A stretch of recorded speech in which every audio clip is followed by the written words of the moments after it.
오늘 말씀은 고린도후서 8장 16절부터 9장 5절까지입니다. 너희를 위하여 같은 간절함을 디도의 마음에도 주시는 하나님께 감사하노니 그가 권함을 받고 더욱 간절함으로 자원하여 너희에게 나아갔고 또 그와 함께 그 형제를 보내었으니 이 사람은 복음으로써 모든 교회에서 칭찬을 받는 자요. 이뿐 아니라 그는 동일한 주의 영광과 우리의 원을 나타내기 위하여 여러 교회의 택함을 받아 우리가 맡은 은혜의 일로 우리와 동행하는 자라. 이것을 조심함은 우리가 맡은 이 거액의 연보에 대하여 아무도 우리를 비방하지 못하게 하려 함이니 이는 우리가 주 앞에서뿐 아니라 사람 앞에서도 선한 일에 조심하려 함이라. 또 그들과 함께 우리의 한 형제를 보내었노니 우리는 그가 여러 가지 일에 간절한 것을 여러 번 확인하였거니와 이제 그가 너희를 크게 믿음으로 더욱 간절하니라. 디도로 말하면 나의 동료요 너희를 위한 나의 동역자요 우리 형제들로 말하면 여러 교회의 사자들이요 그리스도의 영광이니라. 그러므로 너희는 여러 교회 앞에서 너희의 사랑과 너희에 대한 우리 사랑의 증거를 그들에게 보이라.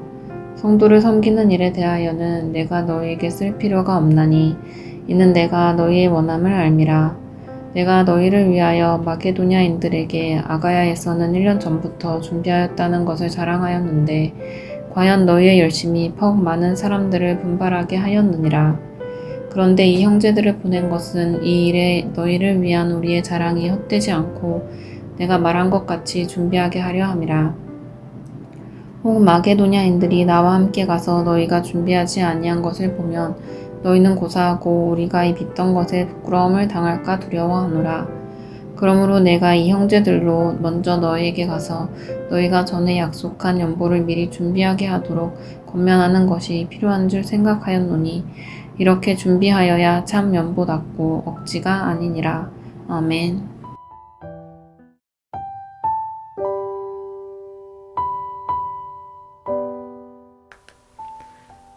오늘 말씀은 바울이 자신을 대신한 사역자를 추천해서 고린도 교회에 예루살렘 교회를 위한 구제금을 준비하도록 돕는 모습이 나와 있습니다. 바울은 여러 서신에서 구제금을 이야기했습니다. 그러나 그 중에서도 오늘 본문이 구제금에 대해 가장 길게 이야기하고 있습니다. 고린도 교회가 구호금을 모은 계기는 이렇습니다. 유대인 그리스도인들이 많은 예루살렘 교회는 AD 40에서 50년 사이에 일어난 극심한 가뭄으로 인해 매우 궁핍한 지경이 되었습니다. 그래서 이방인 교회들이 유대인들의 교회를 위해 구호금을 모았던 것이죠. 이 헌금은 유대인과 이방인의 마음을 하나로 만드는 중요한 역할을 하였습니다. 오늘 말씀을 보면 재미있는 사실을 발견할 수 있습니다. 헬라어의 은혜, 카리스라는 단어가 구호금, 은혜, 감사의 세 가지 의미로 쓰인 것입니다. 먼저 복음의 은혜로 쓰인 말씀을 보겠습니다. 8장 9절입니다. 우리 주 예수 그리스도의 은혜를 너희가 알거니와 부요하신 이로써 너희를 위하여 가난하게 되심은 그의 가난함으로 말미암아 너희를 부요하게 하려 하심이라. 여기서 카리스는 복음으로 인하여 받은 은혜라는 의미로 사용되었습니다. 복음을 통하여 누릴 수 있는 여러 가지 은혜로 우리는 부요하게 되었죠.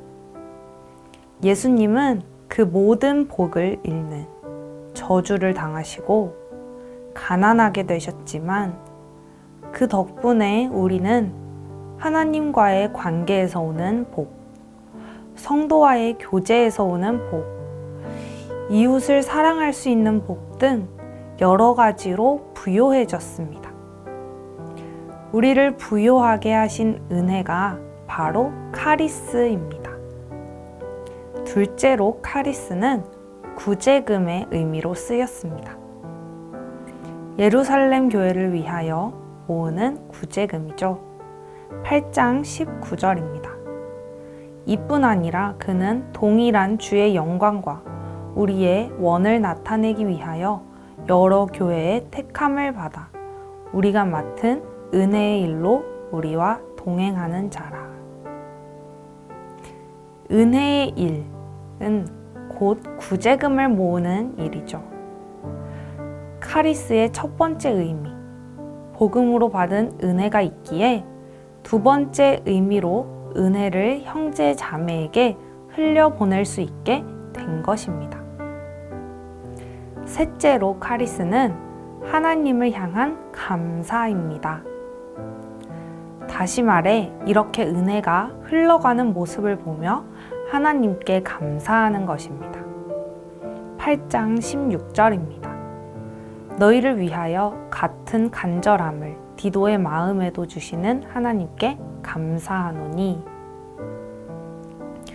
바울은 구제 사역을 돕는 일꾼으로 디도를 추천합니다. 디도에게 같은 마음을 주신 하나님께 감사하다고 했죠. 여기서 같은 마음은 바울이 가진 마음과 같은 마음을 말합니다. 이 바울의 마음이란 먼저 마게도냐 교회가 어려운 형편에서도 정성껏 마음을 다해 연보를 한 것처럼 고린도 교회에도 그런 일이 있길 원하는 마음입니다. 마게도냐 교회가 복음으로 받은 은혜를 흘려보내는 모습을 보며 바울과 디도를 포함한 여러 사람들이 감사하게 됩니다. 바울이 추천하는 디도라는 사역자도 고린도 교회에도 이런 은혜로운 일이 일어나기를 원하는 사람이라는 사실에 바울이 또한 감사를 하고 있는 것입니다. 복음으로 인해 누리는 은혜는 감사라는 또 다른 은혜를 낳는 것입니다. 이렇게 카리스, 곧 은혜의 세 가지 의미를 살펴보았습니다. 정리하면 첫째는 복음으로 부요하게 된 은혜, 그리고 이웃을 향해 흘러가는 은혜, 마지막으로 그로 인해 하나님께 돌리는 감사입니다. 은혜의 흐름이 느껴지시죠? 은혜는 하나님에게서 사람에게로 주어졌다가 사람들 사이로 흘러가고 그것에 감사하며 다시 하나님께로 올라갑니다.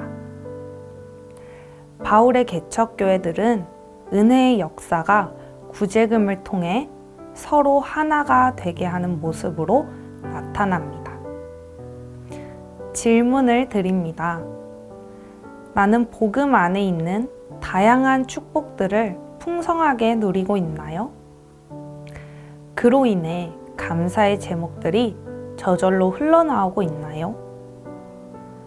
복음이, 신앙생활이 밋밋하고 시시하게 느껴진다면 아직 복음의 진가를 모르고 있다고 할 수 있습니다. 하나님은 복음의 풍성함을 우리가 맛보길 원하십니다. 그 안에 있는 말씀이, 예배가, 교제가, 기도가, 사랑이 얼마나 달콤한지 알기를 원하십니다. 그리고 우리는 거기서 그치지 않고 이웃에게 그 은혜를 흘려보내야 합니다. 이웃은 믿는 사람이 될 수도 있고 안 믿는 사람이 될 수도 있습니다. 복음은 하나님께 받은 마음과 물질들을 나누며 주의를 화목하게 합니다. 서로 하나가 되게 하고 분열된 틈을 사랑으로 메꿉니다. 또한 여기서 그치지 않고 이 모든 것이 하나님의 은혜로 비롯되었음을 찬양하고 감사하게 합니다. 나에게는 사랑이 없지만 사랑의 풍성함을 느낄 수 있는 통로가 되게 하신 하나님께 감사를 드리게 합니다. 그렇다면 이 모든 풍성함을 경험하기 위해 어떻게 해야겠습니까? 가장 먼저 복음을 누려야 합니다. 복음 안에 푹 빠져서 즐거워해야 합니다. 복음의 풍성함을 너무 잘 알고 있다면 그 다음에는 어떻게 해야 합니까? 은혜를 흘려보내야 합니다. 나의 풍성함과 넉넉함으로 이웃을 여유롭게, 너그럽게, 따뜻하게 만들어 주어야 합니다. 그리고 은혜를 채워주신 하나님께 감사를 돌려야 합니다. 나는 이 세 가지 중 어느 것이 필요하다고 느껴지십니까? 오늘 말씀을 통해 우리를 돌아보고 복음의 은혜로 더욱 충만한 청년 가족 여러분 되시길 축복합니다. 기도 제목을 나눕니다. 복음을 풍성하게 누리길 사모하게 하소서. 은혜를 흘려보내며 공동체를 하나 되게 하는 사람 되게 하소서. 함께 기도하겠습니다.